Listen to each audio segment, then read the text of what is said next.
India has taken a major step in strengthening its naval power. Well, 3 new warships have been handed over to the Indian Navy. Bharat जो है वो अपनी navy पे बहुत पैसा लगा रहा है। उसकी वजह यह है कि इंडो पैसिफिक के अंदर बहुत सारी जो नेवीज हैं वो भी बहुत ज़्यादा पैसा लगा रही हैं। जो बैलेंस ऑफ पावर है that is shifting beneath the waves.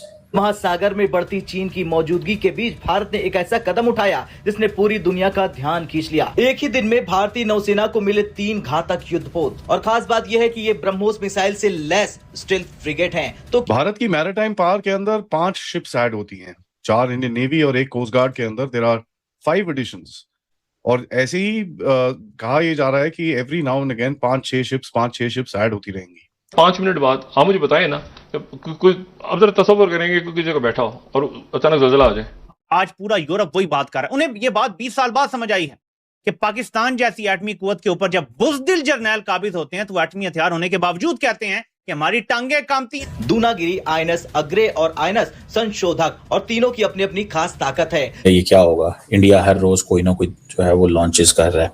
ठीक है जी, चाइना की जो शिप सबमरीन बिल्डअप है वो भी basically is the major reason कि तमाम ममालिक लगे हुए हैं। और पीपल्स लिबरेशन आर्मी की जो नेवी है उसने बहुत न्यूक्लियर पावर्ड अटैक सबमरीन पिछले कुछ सालों में बनाई है।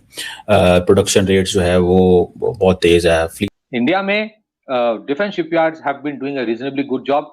पैरेलली जिसको जो सबमरीन्स बना रहा है, आपके न्यूक्लियर सबमरीन्स का अलग है, वो इतना एडवांस टेक्नोलॉजी वेसल कहा जाता है एटीवी, उसका तो पूरा ही कॉन्फिडेंशियल है, उसके बारे में बहुत ज्यादा बात ही नहीं होती। भारत के वजीर आजम नरेंद्र मोदी जो हैं वो 3 फ्रंट लाइन नेवल कम्बैटेंट्स पिछले कुछ वर्षों में हिंद महासागर क्षेत्र में अपनी मौजूदगी बढ़ा रहा है, लेकिन अब भारत ने यह भी दिखा दिया कि वो समुद्र में भी किसी से पीछे नहीं रहने वाला।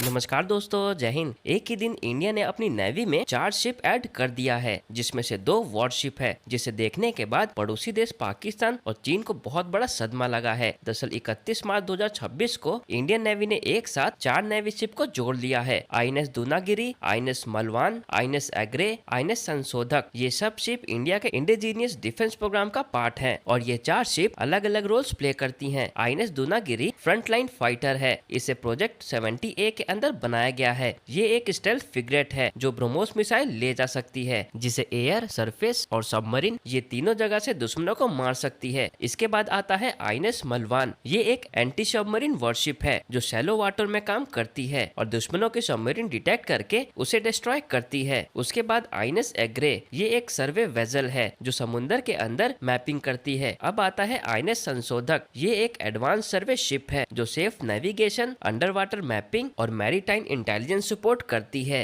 भारत की मैरीटाइम पावर के अंदर 5 शिप्स ऐड होती हैं, 4 इंडियन नेवी और 1 कोस्ट गार्ड के अंदर देयर आर 5 एडिशंस। और ऐसे ही कहा यह जा रहा है कि every now and again 5-6 ships add होती रहेंगी। ऑफ कोर्स नई शिप्स की ऑर्डर्स भी आने वाली हैं, but these are quite significant. 5 ship की बात हो रही है, इसमें से 3 की delivery garden reach ship building engineers जो होता है वो GREC कैलकाटा बेस्ड, एक किया है कोचिन शिपयार्ड ने और एक किया है गोवा शिपयार्ड ने। एक 6th वन है जो लॉन्च किया है गोवा शिपयार्ड ने, वो एक ऑफशोर पेट्रोल वेसल है। वो 3 बेसिकली गार्डन रीच ने मतलब डिलीवर किया। These are delivered to Indian navy. अब इंडियन नेवी अपने टाइम के मुताबिक हो सकता है जनरली 15-20 दिन में वो कमीशन करेगा इसको। तो जो 3 GREC ने डिलीवर किया उसमें से एक है आईएनएस संशोधक। संशोधक जो है वो बेसिकली आईएनएस संधाया क्लास की एक जहाज है। दीज आर बेसिकली जिसको आप कह सकते हैं कि सर्वे वेसल्स होते हैं, लेकिन ये जरूरत पड़ने पर मल्टीटास्किंग करता है। जरूरत पड़ने पर they can actually carry troops. बहुत सारे मैरीटाइम ऑपरेशंस भी जरूरत पड़ने पर they carry. They are around 3300 tons की शिप्स होती है। काफी सारे इलेक्ट्रॉनिक फीचर्स होते हैं फॉर जो ओशनोग्राफी काम में आता है, बट अपार्ट फ्रॉम दैट इनको जनरली होता है इसमें कि CRN 91 का 30 mm गन्स और 12.7 mm के जो मशीन गन्स होते हैं, they are deployed into this. तो this is the first one, वो संधाय क्लास की। This was the 4th one that has GREC has delivered. उसके बाद वाला अगर आप दिखाएंगे, द सेकंड वन जो प्रोजेक्ट 17A है, project 17A is basically the Nilgiri class frigate. तो ये 6700 to 7000 टन्स की फ्रिगेट्स होते हैं, these are pretty heavy frigates. इनमें ब्राह्मोस मिसाइल्स होते हैं 8 से 10, जनरली 8 ही होते हैं। फिर दे हैव वर्टिकल लॉन्च जो होता है surface to air missiles, MR SAM जिसको कहा जाता है, बराक 2। इसके साथ जनरली ये और कैरी करता है, टॉर्पेडोज कैरी करते हैं, एंटी सबमरीन रॉकेट लॉन्चर्स होते हैं इनके पास। फिर उसके बाद आता है एक कॉन्ट्रैक्ट दिया गया था, if you go to the third one, contract दिया गया था कई 2-3 साल पहले। These are basically anti submarine warfare shallow water craft, 800 ton से 1000 टन के बीच के होते हैं। इसको बना रहा है GRAC। वो 16 जो एंटी सबमरीन वॉरफेयर शिप्स है उसमें 8 बना रहा है GRAC, अनदर 8 जो है वो बना रहा है कोचीन शिपयार्ड। तो GRAC का जो शिप है ये वाला, इसको कहते हैं मतलब जो अर्नाला क्लास कहते हैं उसको, और कोचीन शिपयार्ड वाला उसको शायद मलवान क्लास कहा जाता है। तो इसमें से एक डिलीवर किया है GRAC ने, दिस इज प्रोबेबली INS आगरे, और एक similar anti submarine warfare shallow watercraft Cochin shipyard ने भी डिलीवर किया, उसका नाम है INS मलवान। तो इसमें भी सिमिलरली जैसे इनमें टॉर्पेडोज होते हैं, इनमें anti submarine rocket launching capacity होती है, इनमें 30 mm के शायद 30 mm के गन्स होते हैं, एंड अपार्ट फ्रॉम दैट जो 12.7 mm तो स्टैंडर्ड मीडियम आर्म्स में आ जाता है, सब जगह ही होते हैं, सब जहाजों में ही होते हैं।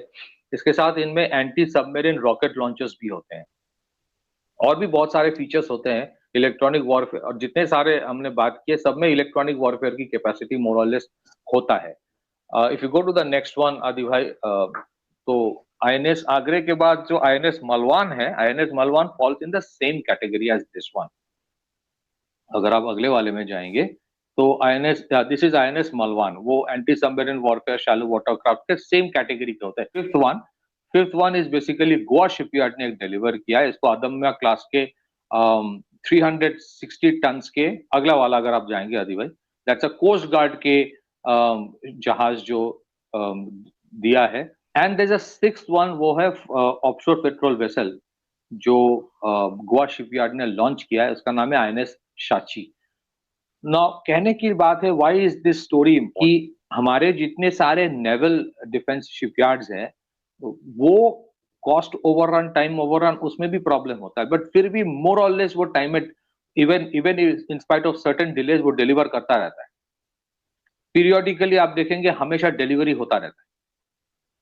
सो एंड रिमेंबर, हमारे जितने सारे डिफेंस शिपयार्ड्स हैं, चाहे वो ज्यादातर सरकारी है, some of them are in the private sector also, LNT अभी काफी हद तक कर रहा है, बहुत सारे MSME सेक्टर में शिपयार्ड्स है जिनको गवर्नमेंट मिनिस्ट्री ऑफ डिफेंस उनके साथ काम करता है फॉर जो बार्जेस होते हैं, एम्यूनिशन कम टॉर्पेडो बार्ज होता है, या उसके बाद जो डीजल कैरिंग बर्ज होते हैं, फिर उसके बाद टग बोट्स जो होता है, वो MSME सेक्टर्स बनाते हैं। कहने की बात यह है कि हम लोग जो डिफेंस PSUs की बात करते हैं, द डिफेंस में naval PSUs are far better. Shipyard जो है, PSU शिपयार्ड्स जो है, वॉरशिप्स जो बनाते हैं, they have been, अगर आप कंपैरिजन करेंगे, they have been far better than that of someone like an HAL. India में defence shipyards have been doing a reasonably good job. Parallelly जिसके ऊपर जो शिप बिल्डिंग जो कहा जाता है, उसका तो नाम मुझे पता नहीं एग्जैक्टली, जो सबमरीन्स बना रहा है, आपके न्यूक्लियर सबमरीन्स का अलग है, वो इतना एडवांस टेक्नोलॉजी वेसल कहा जाता है ATV, उसका तो पूरा ही कॉन्फिडेंशियल है, उसके बारे में बहुत ज्यादा बात ही नहीं होती। ऐसा सिचुएशन, ऐसा माहौल होने वाला है दुनिया में, जहां पे आपके जो क्रूड कैरियर्स होंगे, टैंकर्स होंगे, खास करके जो एनर्जी कैरी कर रहा है, मैं कार्गो शिप्स अदरवाइज जो है उसकी बात अभी नहीं कर रहा हूँ, जितने सारे क्रूड कैरियर्स होंगे, they have to be escorted. You don't know who from where will do something, because this war has gone beyond territory, it is about controlling the energy market in the world, और there are elements जो कहीं पे भी आपको नुकसान पहुंचाने की कोशिश करेगा ताकि आपके सप्लाई चेन रेसिलिएंट ना हो। सो ये एडिशंस इंपॉर्टेंट होता है for not just for coastal patrolling, not just for fighting a war, but you're fighting a war every day with those escorting of the ships itself.